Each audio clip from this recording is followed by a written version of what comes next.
Welcome to Coaching the Brave podcast with Yvonne Chase.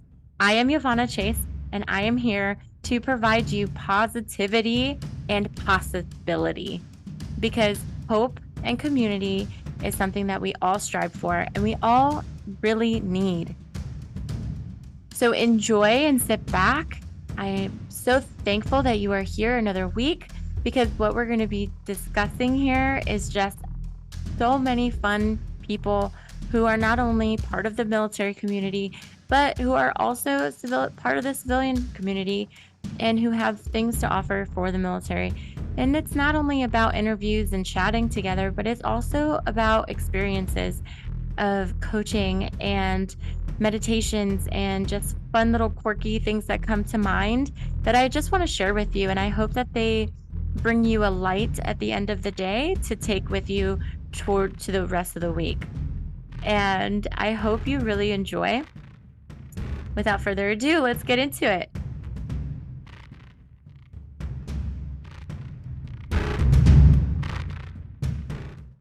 Why, hello. I am recording this introduction for my Coaching the Brave community. Hello. I know it's not Friday, it is Saturday, so I do apologize for that. And I am on vacation. I went from Washington State to New Jersey to go visit family for my son's birthday and my mother-in-law's birthday, which was epic. We had an amazing time just catching up and just being present, being mindful, being respectful, just soaking in every single moment and taking it all in with pictures and fun and laughter. And these moments are sacred, and that is priceless. So I hope that you are having a wonderful summer filled with that much joy and those many blessings. And this week I want to just share with you a conversation that I had with this amazing woman whom I found on a military writer, a podcaster, an educator. She graduated from Columbia University with her BA in creative writing. From there, she pursued a career in education, picking up 2 MAs, Masters of Arts degrees, in several languages, and calling 3 countries home. She's published numerous articles and an academic book chapter. In April 2022, Kelicia Hollis Jessie launched Stations with Stories, a podcast chronicling the dynamic military spouse life as a full-time writer. She currently resides in Washington State with her husband, enjoying new adventures and hanging out with fellow military spouses. You can find her at stationedwithstories.com and on Instagram at stationed_stories on Instagram and Twitter. I would love to share with you the fact that she and I had already recorded our conversation. However, because I'm still a novice at podcasting and I didn't know that I needed to have storage, and I tried updating my computer that's already 10 years old, I ended up running out of space and our whole conversation just didn't save at all. These stumbles that we go through figuring out our new endeavors. But thankfully, she is a generous and understanding woman, and she understood the struggle, and she was able to give her time willingly for another scheduled podcast interview. And let me just tell you that when God says something will not happen, He makes the next time much more worth it and much better, because the message that we have for you in this podcast is divine. It really is. We couldn't have asked for a better conversation. And I'm very thankful that we had that time together. So without further ado, here is Kelicia Hollis Jessie. Yeah, Kelicia, you're here again because of a little mishap that I had with my computer and my storage. But how are you doing today? I am well. I'm doing pretty well. Cannot complain. Cannot complain. Good. So happy. Tell me about your life before being a military spouse. Yes. So, before I became a military spouse, which is just about 3 years now, I was working at a boarding school, private boarding school, preparatory school, and education. And my life has always been either writing or education. Sometimes it melts both. And so I was working high school students. I was an international student coordinator there. I was the international student coordinator there at that school. Had a lot of international students who came in. And so I helped make sure that their acculturation experience was smooth, that they got really acclimated to their new environment. I also was a Spanish teacher at that school and did a couple of other things. We all wore several hats at that school, but I was in education, enjoyed that. And a little bit before that, I got a master's out in Spain, in kind of central Spain, Alcalá de Henares, and was teaching and getting my degree at that time, but definitely in education for those couple of years leading up to entering the mil spouse life. Wow, that is amazing. You got and I heard in your bio too that you have two masters. Is I that right? do. And I was like, what are these weird people who get two masters? Why do you even need one is enough? And I ended up being one of those odd, strange people who got another one. But yes, I did. My first one I did in higher education at Michigan, University of Michigan in Ann Arbor. And then the second one, like I said, was in Spain, Alcalá de Henares, the university there. And I did that in teaching and learning Spanish as a foreign language. So much awe right now. Because, yeah, it's true. You think, okay, for me anyway, in my experience, it was like, I got my associates. Okay, cool, I'm done. And my mom was like, no, you're going to go get your bachelor's. And I was like, no, I don't want to. But Yeah. I did. I went to go get my bachelor's. And then, like, years later, I was like, wow, I'm going to need a master's if I'm going to keep going in the mental health field. So let me go get my master's. But that was a whole different ballgame for me. That's when I started becoming a health coach, and I didn't even finish. So I admire you so much for getting two amazing. Yeah, no, they're very different experiences, as you can imagine. But I enjoyed both a lot. Good. That's what matters. So then, how did you become a military spouse? Yeah. So our story actually started, now I said 3 years, we've been married for almost 3 years, but our story actually started, we met for one semester only. It's like, that song, one night only. No, it was one semester only. And I was at a sister school of his down in Atlanta, Georgia. I was at Spelman College. He is a Morehouse graduate. And I did an exchange program, basically.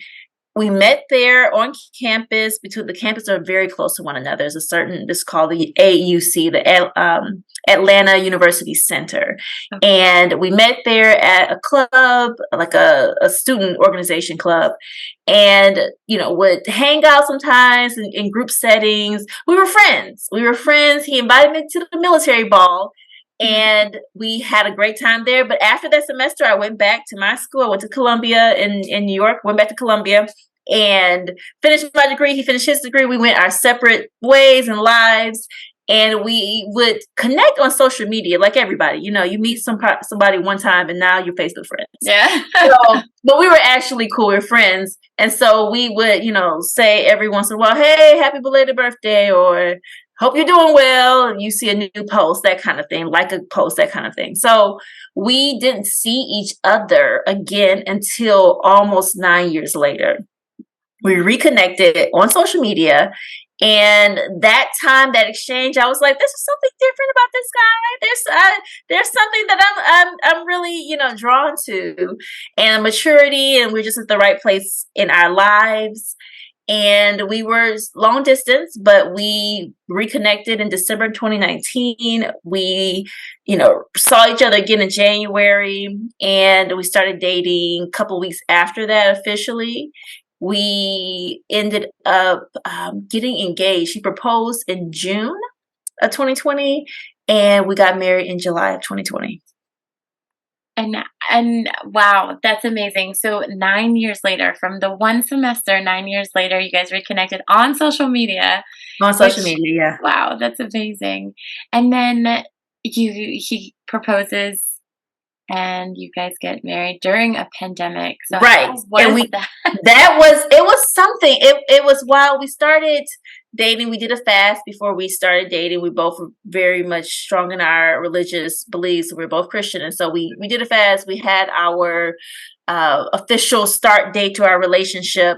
And at that point, no one knew what was really going on. Obviously, we're in the U.S., and so that gives you some context. Stuff was happening in China, we know, but we weren't really we hadn't seen it in the U.S. yet. By the time early February, I was international student coordinator. And so to know, I had to send some special messaging out to families of support, because we had families of students who were coming from China, and we knew something was happening in their community. And so we wanted to get in front of it and lend our support. If our students need anything from us or whatever, logistically or whatever, we wanted to do that messaging. So it was in my mind a little bit, but it still hadn't hit the U.S. By March, we understood things were shutting down. And so we were intentionally dating. It was a courtship. And by the time he proposed in June, we knew that it was going to be a COVID wedding. I didn't know how soon the wedding was going to be. We didn't know, I didn't know at least, that we'd be getting married the next month. But when we actually decided on the date, and it made sense, and it was one of those normal military things where it's like, I have to report to duty on this date. We get married the weekend before this date, so that we can have all of our stuff gets to the right place and all that. So it was really a logistical date. For our wedding. We had a COVID wedding. I think there was about 7 of us there, and then the event, the coordinator for the space. Everyone else was on Zoom. All of our family was on Zoom. We just had a friend each. Our person who officiated the ceremony, the wife, was just also a friend. And I think that was it. That was it. Videographer, photographer. Oh, it just shows how logistic and how ready and responsible you both are together, and what a great team you already make. That's just what it sounds like to me. I don't know. Yeah. No, and I think that is true. I think being in this life, there are a lot of things that are already chosen for you that you don't have a choice in. And so we are able to kind of have some agency over. That was one of the things that I knew, this is the right person. We really got along well, and just putting the pieces together. Yeah. Absolutely. And you said you both are people of faith, and you're both Christians. I absolutely love that, because I am too. And, it just makes so much sense that God was pulling you together from that long ago. Yes. 100%. As we know, this God's time, as we say. Really, I couldn't see it, and no one would have known that it came together like that. But it really was special to see how it came together. Yeah. Absolutely. And so with him already being in the military, was he enlisted, or did he join in college? How was his background in the military? Right. So he is Navy, and in college he was in Navy ROTC. So he got a chance to really understand a lot about the Navy. And I think over the summers, he had certain things that he had to do, kind of trainings that he had to go to in order to get ready. So as soon as he walked across the stage for graduation, not long after, I think it was the same day, they commissioned officially those who were graduating, and he went off into his career. So he came in as an officer. Wow. Amazing. How long has he been in so far? So this makes 10 years for him. This marks 10 years. He just made 10 years in May. Congrats. So yeah, we're looking forward to, a career. I think that's the goal, right? Yes. We take things day by day. So I'll say that we take things day by day, life day by day. But he is 10 years in. 10 years in. Nice. Does he like it? He does. I think it's challenging, and he's at a point in his career where he has a lot of responsibilities, and it is definitely a lot to juggle. And so really when we're together, it's like, all right, let's get Navy off our mind for now and just enjoy our lives together, the moments that we have together. It's definitely, I think, a good challenge, in some ways, in a difficult piece. And I think that's true of military life. It is difficult. And for those who are serving and regardless of the role, there's a lot of pressure. Yeah. It's a lot of pressure. Yeah. Oh, absolutely. It's almost like every other month is the pressure. Yes. What is one of the biggest struggles that you've encountered being a military spouse? Yeah, being a spouse, I think the biggest thing, and I talk about this on my podcast as well, is the concept, and I'm not struggling with the concept as much, but there are still stop gates to being a dependent of someone else. And for me, I got married, I was 29, almost 30, and so I had a lot of time. It wasn't, and a lot of, everybody has their own story, but I meet a lot of spouses who they get married a little earlier. So they have lived experience, we all do, but not as much separate from someone else. Right. And so for me, I went through all of my 20s, single in that sense of I wasn't married. I didn't have children. I was kind of going about the world and doing different type of things on my own. And so I think the biggest challenge for me, especially in the beginning, and that we're still in the beginning, right? But was understanding that there are certain places that I could not really get anything done without him being there when it was pertaining to the military, right? There are certain processes that we had to go through, getting my ID and making sure that he was there, making sure I probably have his social security memorized as well as or better than my own at this point. And just knowing that really it takes a lot of communication for me to get something done by myself without him when it pertains to the military. Yeah. Absolutely. Putting that actual definition to the word dependent is a real struggle, right, in the military, especially when you are at the home front and they're gone somewhere on TDY or on deployment, and you have to do everything, but you can't do everything because you need a power of attorney or you need him. Right. And yeah. Right. It's a huge struggle. And I think the something similar to what you just said is that for me, planning, and I love to plan, but a lot of things just get thrown out the window. So it's like, let's do this at this time or this date, and all of a sudden they are shifting their schedule. They may be out during a time when they were supposed to be in, and now I'm having to regroup. And so planning ahead, for example, holidays or going on vacations, and like I said, at this stage of his career, he really is not able to take off time like that. It just does not work for the team. And so I'm like, okay, I get it. The team needs you. They need you there on board. But what about, this vacation? Yeah. I can't stop what about going home for the holidays? Like, right. Example, do we get Christmas or do we get New Year's? I don't know. Which one do we get? Okay, we don't know until November. All right, throw up my hands, throw up holy hands and just say, I can't plan in advance. And so that's another piece, not being able to plan in advance. I've never been in that, like, planning things last minute, but that's where I need to be at this point. Oh, absolutely. And that internal struggle, how many years has that been going on? Because that could be there. It could either, you could just flip it and just be like, yeah, okay, I know what I have to do. I'm just going to drop it. Or it could take years because it's something that is so learned from the past that now you're just switching it to do what? Like now you have to, what now, right? Right. Kind of find that new identity almost. Right. Yeah. Absolutely. Were you able to just like switch that really quickly, or was that another time process for you? Yeah, the dependent piece, I think it took me just probably some months to really like just get over it, just embrace it, and this is just what it is. I think it was really those when those military discounts came up, and I was like, yes, you know what? I am a family member. I am the dependent. I can get into this museum too. Absolutely Yeah. fantastic. Dependent. That is me. So maybe that's when that sweetened the deal a bit. Yeah, When it that's comes to such a like good way. planning things and not being able to plan in advance, I still struggle with that.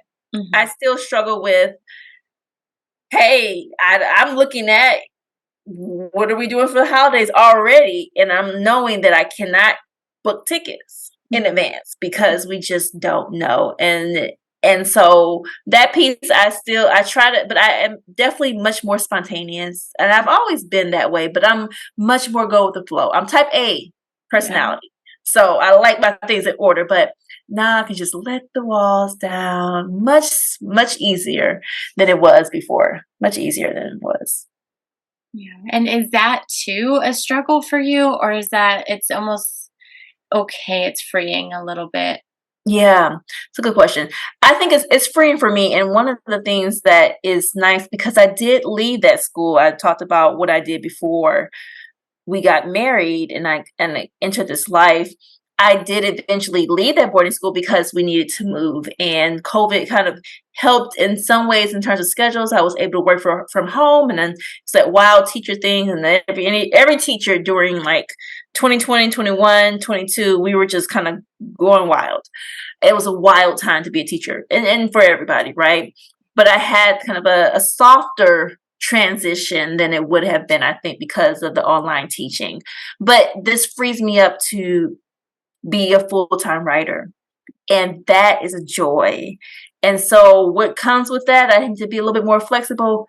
Sure, I can do that because this is the type of life that I really want to live, to be in this moment as, writing the things that I love, my podcast, the passion of communicating, volunteering in the neighborhood, right, in the community.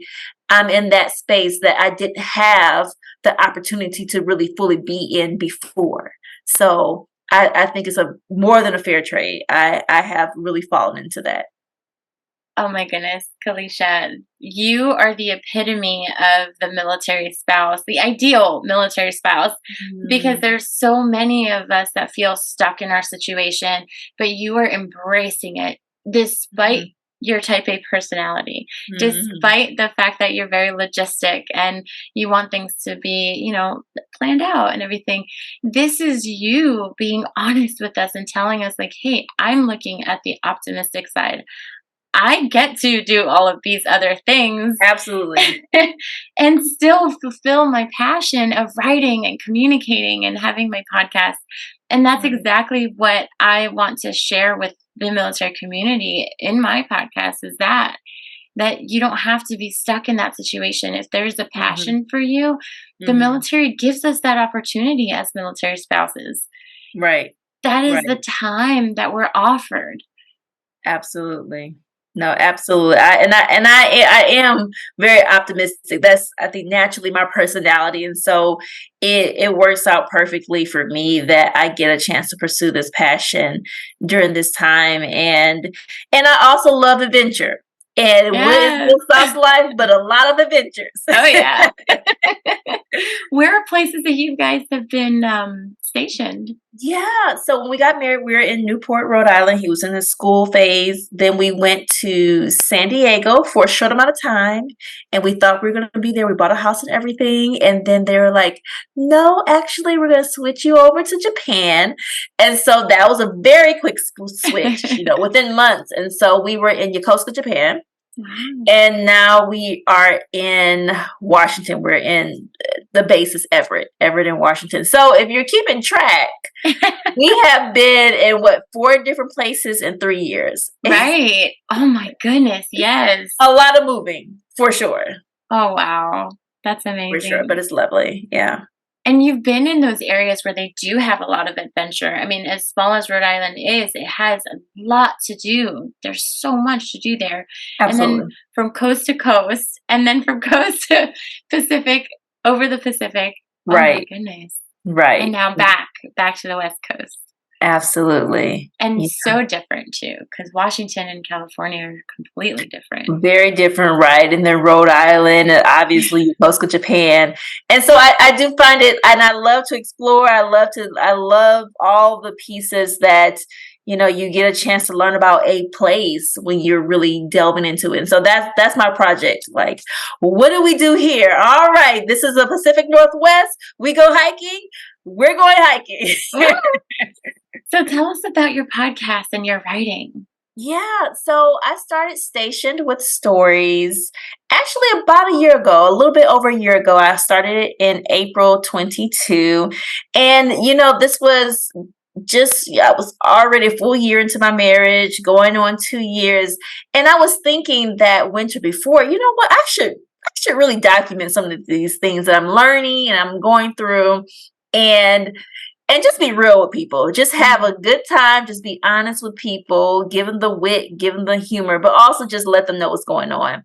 And as I mentioned before, I'm a writer. So I thought, I want to have a space where I can share some of my writing, not long form. So flash fiction, I had just discovered the winter before, this whole genre of writing. Flash fiction is really what it sounds like. Very, very short fiction, usually under 1,000 words.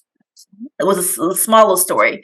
And so I just discovered the genre. I was at a writing conference learning about it. So I said, I want to play with this genre a bit. Maybe I put that in a podcast along with my meal spouse stuff. And then I love to read and I wanted to read more. So I said, how about let me be a wild lady and say I'm going to read a book a week so that I can review them on the podcast and put it all together. And so that's really what it is. And so I'm reading constantly to become a better writer. So I see it as like my job to read. So I'm reviewing books, all different genre of books on the podcast. I'm talking about some topic in military spouse life. And then I'm ending with a short little piece, a little story that you can kind of tuck in your pocket. And that's the podcast. It's usually about 20 to 30 minutes. And it's just a lot of fun. It's a lot of fun. Definitely, your girl, your friend who's just chatting with you every Monday, every week about these different things. That is so much fun. Oh my goodness. The fact that you put your passion and your joy in one and you're sharing that with the military community and the world, it's so much fun. Oh yeah. No, I enjoy it. Oh, and then with your flash fiction and your story reviews, are they stories that are of other military spouses, or are they just the fiction and they come from you? Yeah, that's a good question. So they are all my original fiction. I think it's an interesting idea to consider though other stories from different military spouses. But in terms of timing, I know flash fiction is one of those genres where some people know about it, but it's probably a smaller genre, definitely of fiction, and then put it on a podcast. I'm like, it has to be short, but it's all for me. All of my fiction that I'm writing, constantly, they can be funny stories. Sometimes they're more sentimental. Sometimes I have a couple of creepy stories as well on there, and they're short. They're very short. Listen to it within minutes, and I also have timestamps. So if all you want is a little story for today, then you can just look at the timestamp where it starts and listen from there. Go listen to her and her podcast. It's great. And your title, Stationed with Stories. Mm-hmm. Yes. And I just love the BDUs on your picture and just your energy. And is there anything that is an empowering, hopeful statement that you would like to share with the audience? Definitely.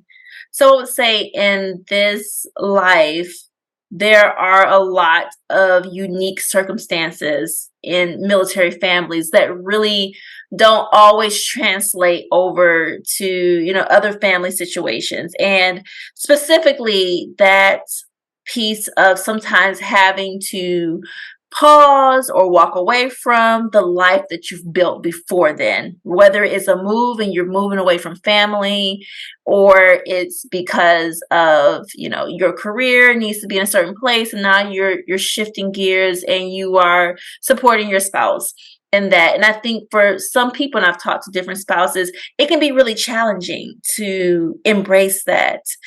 But a lot of us are living in joy in that space. And I would say that you have nothing to prove to anyone. You don't have to prove anything to anyone, that you are whatever, right? Society may tell you you should be. Be where you are. That makes you feel the most loved, supported, and authentic to yourself. Right? I think that's the most important thing, is that no, everybody won't get it. And that is okay. You continue to enjoy your life and this adventure that we're on. And there is community out there for other people who will get it. Oh, 100%. Thank you so much for your time, Kelicia. You are an amazing person, and I look forward. Thank you so much, Ivana. Yes, I look forward to continuing our connection. And absolutely. Yeah. Absolutely. And this has been lovely. Thank you so much for this opportunity to talk to your audience. And what you're doing is so essential. It's really important. And I hope that you will continue to feel empowered, right? The things that you are doing for other people empowering, I pray that is what you feel and what you experience yourself in this work and in this life journey. Thank you, Kelicia. That was so beautiful. I appreciate that. Absolutely. Absolutely.